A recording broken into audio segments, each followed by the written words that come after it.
Greetings, Internet faithful. I'm some guy named Rob from On Your Marks Wrestling, and this is Rob Recaps Smackdown for Tuesday, May the 15th, 2018. We're going to start with the TLDR. Much better than Raw, but then again, that bar was set pretty damn low. Overall, a bit of an uneven show. Could have been a lot better, but I'll take what I can get at this point, considering how bad things have been since Backlash.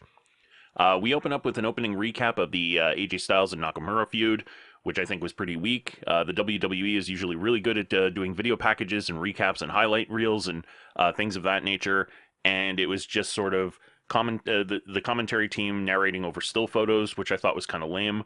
They could have done a much better job with this, especially in light of how, let's say, how chintzy the production was on Monday Night Raw. See the fake wall put up for the Roman Reigns Jinder Mahal segment.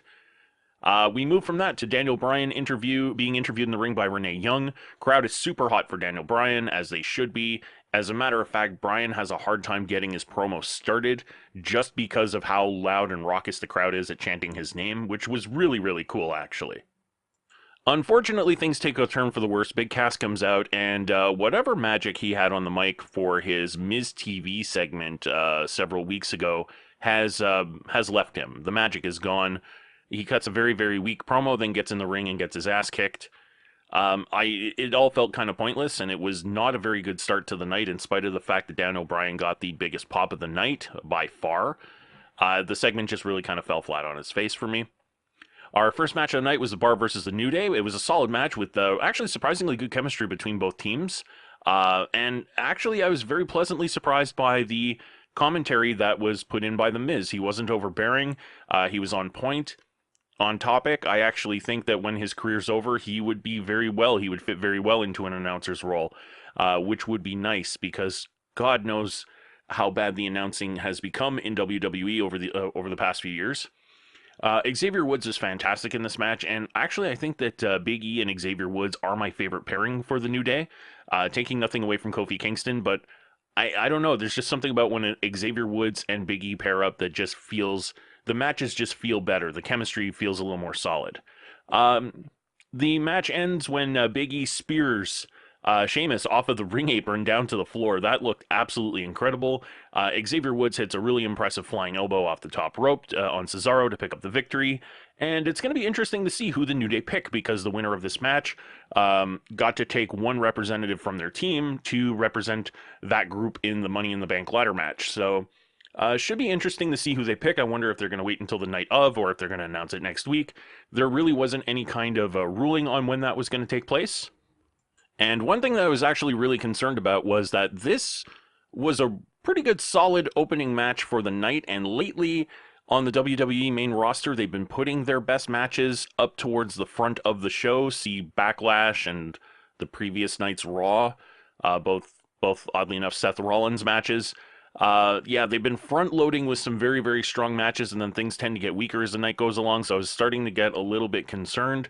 That concern was not alleviated in any way, shape, or form with the debut of Andrade Cien Almas, who faced a jobber. The match was absolutely nothing special. It would have been better to see him face a non-jobber. Could they not get Ty Dillinger over? At least it's somebody people know. I actually kind of laughed when I heard Selena Vega's promo after the match going, "This is it. This is Smackdown." And I thought to myself, yeah, this is it. This is the best that they could do for Andrade Cien Almas for his debut match. That was pretty lame. Things do not go uphill from here, because up next is the Royal Melibration. The Town Crier and the Royal Guard was lame. I know that they were going for comedy, but it just fell flat. The crowd was not into it at all. They were just booing it because I think they thought it was a bad segment. I tend to agree. At this point, Carmella's gimmick is worn really thin. It needs more depth. It really does need to go beyond the "ain't I great," and bonus points to anyone who got the reference. Thankfully, Paige puts a mercy kill on this promo, comes out to announce that Carmella will be defending at Money in the Bank.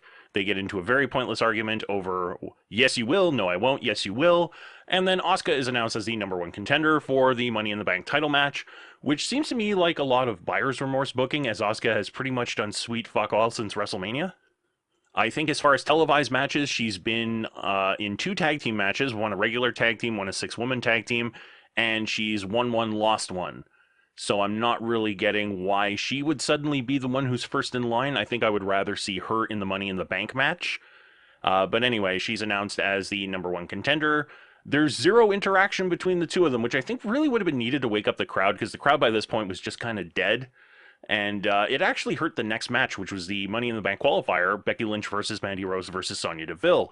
Now, before the match, there was a backstage segment with Paige and Sonya Deville and Mandy Rose, and I'm really getting tired of this storyline already, because it's something we've seen way too often lately in the WWE, where the general manager has an antagonistic relationship with two people on the roster. Hey, where does that sound familiar, especially on SmackDown?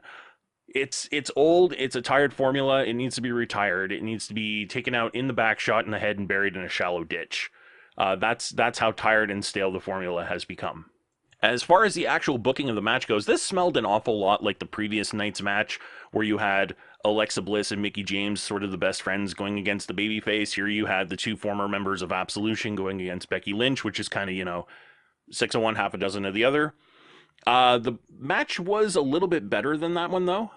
It was thankfully a solid match, although, again, the crowd was dead because they'd been killed by a jobber match and by Carmella, who basically sucked all the life out of the crowd. So even though it was a solid match, it was not as good as it could have been. It would have been better had there been a little bit more crowd involvement, a little bit more crowd excitement. The ending of the match itself was actually kind of surprising. I do like the way that they did the bicycle knee into the disarmor. I do think Becky Lynch needs a more graceful transition into the disarmor. I think it's a little awkward the way it is now, and I think with a better transition into the move, it would look a lot better. One of the things that I really love about Asuka's submission offense is she has such smooth transitions into those submission holds, sort of the roll throughs into the arm bars and into the Asuka lock, and et cetera, et cetera. Becky Lynch's just seem very, very awkward. They're effective, but they're not pretty to look at. Finally, we get to our main event, which is AJ Styles versus Shinsuke Nakamura in a non-title match. However, the winner of the match gets to decide what the stipulation will be for their title match at Money in the Bank. Now, there's 5 weeks to go before Money in the Bank. May have been too soon to have this match. Maybe wait till next week, especially since this is the 4th match that they've had in less than 40 days on TV. So if you go, well, let's see, you've got WrestleMania, and then you've got Greatest Royal Rumble, you've got Backlash, and then there was another, you've got this match here. They've had all kinds of interactions in the ring. The Shinsuke Nakamura AJ Styles fatigue is starting to set in. It's starting to feel, especially with the screwjob finishes, a little Roman Reigns-y.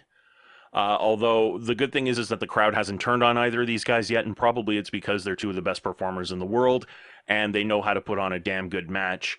This match itself was probably the best of the 4 matches that they've had. The one thing that I really wish that they would have changed for this one, I would have preferred seeing Nakamura be the one who was outsmarted for a change, because quite frankly, AJ Styles has been kind of portrayed as a bit of a dumbass in terms of his championship reign. And even if you go back earlier in the year, you go back to like the lead up to Fastlane, where it's, his feud with Sami Zayn and Kevin Owens, it just kept coming out of AJ would say something kind of, flippant, kind of dumb remark, well, just make it a triple threat match, and lo and behold, it becomes a triple threat match. And it's always like AJ Styles is having that deck stacked against him, where it's like he's getting outsmarted and he has to kind of overcome being outsmarted all the time with his in-ring skills. I would have loved to have seen something a little bit better where he outsmarts Nakamura, because Nakamura's been getting the better of him in that regard pretty much since the beginning. So yeah, I would have preferred seeing that, but overall I can't complain with the quality of the match. Thankfully, my fears of the best match being on first for the night, they were somewhat alleviated. And as I said in the beginning, this show was better than Monday Night Raw, but that's not setting up a really high bar. I'm hoping that they're going to build on this. This is a good foundation to build upon to get to Money in the Bank. They can't afford to slide back from this. Anyway, that's been your recap for SmackDown Live. We'll be back with a 205 Live NXT recap tomorrow. I'm not going to be able to get to them today, unfortunately. But until next time, take it easy.